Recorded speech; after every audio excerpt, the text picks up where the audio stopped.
Pakistan Peoples party کے مرکزی رہنما خورشید شاہ نے کہا ہے کہ عمران خان مہنگائی سمیت دیگر مسائل پر قابو پانے کے حوالے سے اپنی ناکامیوں کا اعتراف کر چکے ہیں، اس لیے وہ مستعفی ہو جائیں، اپنی جگہ اپنی جماعت سے کسی اور بندے کو لائیں، اپوزیشن ان کی راہ میں رکاوٹ نہیں بنے گی۔ سکھر کی احتساب عدالت میں پیشی کے موقع پر میڈیا سے گفتگو۔ انہوں نے مزید کیا کہا، آئیے دیکھتے ہیں CTN نیوز کے بیورو چیف سید نصیر حسین زیدی کی اس رپورٹ میں۔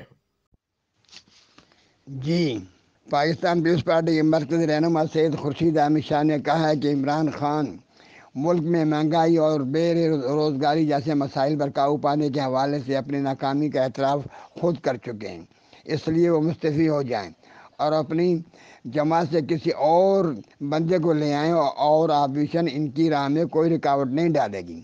کسی بھی ڈیموکریٹک کنٹریز میں مطالبہ کرتے ہیں، بات کرتے ہیں کہ ہمارا فیلیور ہے، ہم فیل ہو چکے ہیں، تو وہ یقیناً اپنا حق نہیں سمجھتے، وہ اپنے عہدے سے الگ ہو جاتے ہیں۔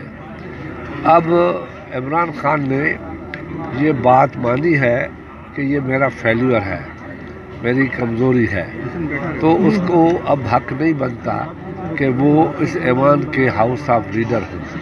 وہ اپنی پارٹی سے کسی کو لے آئے، ہم کوئی رکاوٹ اپوزیشن نہیں ڈالے گی۔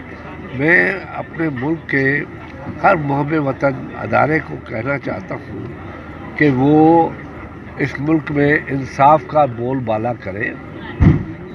انصاف ایک ایسا ہتھیار، خطرناک ہتھیار ہے جس سے عالمی جنگیں بھی ختم ہوئی ہیں۔